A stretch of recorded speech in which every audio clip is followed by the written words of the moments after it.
இல்வாழ்வான் என்பான் இயல்புடைய மூவர்க்கும் நல்லாற்றி நின்ற துணை. இல்வாழ்வான் என்பான், இல்லங்கிறது வீடு, இல்லறத்தோடுங்கிறது ஒரு ஆணும் பெண்ணும் சேர்ந்து வாழக்கூடிய இடம்தான் இல்லறம். திருமணம் செய்து வாழ வேண்டும் என்று என்பான் என்று விரும்பக்கூடியவன்.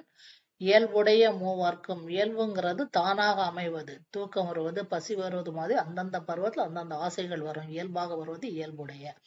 மூவர்க்குங்கிறது தனிமனித வாழ்க்கையை 4 பருவமாக பிரித்திருக்காங்க. அது கற்கும் பருவம், திருமண பருவம், ஓயத் தொடங்கும் பருவம், முற்றும் துறந்த துறவிங்கிறது 4 பருவம். கற்கும் பருவத்துல இருக்கக்கூடிய மாணவன், கற்கக்கூடிய பருவத்துல எல்லாம் 16 வயது வரைக்கும் உள்ள ஆணும் பெண்ணும் சேர்ந்து பழகுவாங்க, படிப்பாங்க.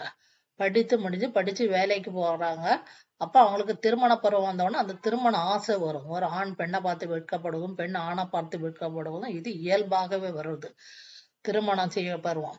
அப்போ திருமணம் செய்து குழந்தைகள் எல்லாம் பிறந்து அந்த பிள்ளைங்களை எல்லாம் படிக்க வச்சு வேலைக்கு அனுப்புதாங்க. அவங்களுக்கு அந்த பிள்ளைங்களுக்கும் திருமணம் செய்து வைக்காங்க. அப்ப அவங்களுக்கு வயது 60 வயது ஆயிருது இல்ல, அந்த மேல அவங்க ஓய தொடங்குவாங்க. ஓய தொடங்கும் தன்னுடைய கடமைகள் எல்லாம் முடிச்சுக்கிட்டு அந்த பொறுப்பை எல்லாம் அடுத்த தலைமுறைக்கு பிள்ளைங்கள்ட்ட கொடுத்துக்கிட்டு அவங்க ஆன்மீகத்துல ஈடுபட்டுருவாங்க.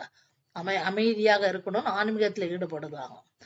அது ஓய தொடங்கும் பருவம். முற்றும் துறந்த துறவி, உலகத்துல பொருட்களின் மேல உள்ள ஆசைகள் எல்லாம் விட்டுட்டு மனதை உடுத்தி யோக பயிற்சி செய்வாங்க. எதுக்காகன்றது இறைவனோட சேர்க்கிறதுக்காக, மோட்சத்துக்காக யோக பயிற்சி செய்வது முற்றும் துறந்த துறை. அப்படி தனிமனித வாழ்க்கையை 4 பருவமாக பிரித்திருக்காங்க.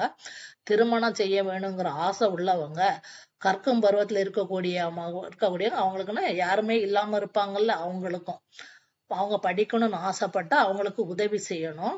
வயதான அப்பா அம்மாவுக்கு அவங்க வேலை செய்து அவங்க வயசு அந்த பருவத்தை எல்லாம் தாண்டியாச்சு, உடல் உறுப்புகள் எல்லாம் செயலிழக்கக்கூடிய நேரம், கை கால் வலி வரும்போது அவங்களால வேலை செய்ய முடியாது. அந்த பருவத்துல இருக்கக்கூடியவங்களுக்கு உதவி செய்யணும். முற்றும் துறந்த துறவிக்கும் உதவி செய்யணும்.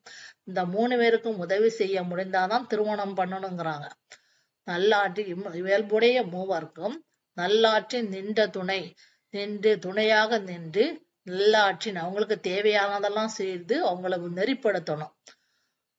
இப்ப மாணவனுக்குங்கிறது உணவு, உடுக்க உடை, தங்கத்துக்கு இடம் மட்டும் கொடுத்தா போதாது, அவங்கள நல்லது எது கெட்டதுங்கிறது எடுத்து சொல்லி புரிய வைக்க கூடும். அப்படி இருந்தாதான் திருமணம் செய்யணுங்கிறாங்க. பொருள் இல்வாழ்வான் இல்லறத்தோடு கூடி வாழ்பவன் என்பான் என்று சொல்லப்படுபவன், இயல்புடைய தானாக அமைவது. மூவர்க்கும் கற்கும் பருவம், ஓயத் தொடங்கும் பருவம், முற்றும் துறந்த துறவி.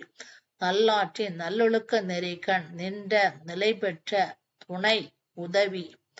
விளக்கம். தனிமனித வாழ்க்கையில் 4 பருவம்: கற்கும் பருவம், திருமண பருவம், ஓயத் தொடங்கும் பருவம், முற்றும் துறந்த துறவி. இல்லறத்தில் ஒரு ஆண் ஒரு பெண்ணை திருமணம் செய்து சேர்ந்து வாழ விரும்பினால், கற்கும் பருவத்தில் இருக்கும் படிக்க விரும்பும் மாணவரின் படிப்புக்கு உதவி செய்ய வேண்டும். வயதான அப்பா அம்மா தன் கடமையை முடித்து பொறுப்பை அடுத்த தலைமுறையிடம் ஒப்படைத்துவிட்டு ஆன்மீகத்தில் ஈடுபடுவர். முற்றும் துறந்த துறவி உலக ஆசைகளை விட்டு இறைவனை அடைவதற்கான யோக பயிற்சி செய்வர். இவை அந்தந்த பருவத்தில் இயல்பாகவே வருவது. ஒரு ஆண் திருமணம் செய்து வாழ விரும்பினால் இம்மூவர்க்கும் தேவையான உணவு, உடை, இருப்பிடம், மருந்து கொடுத்து உதவ வேண்டும். உதவி செய்ய முடிந்தால்தான் திருமணம் செய்ய வேண்டும் என்கிறார் வள்ளுவர்.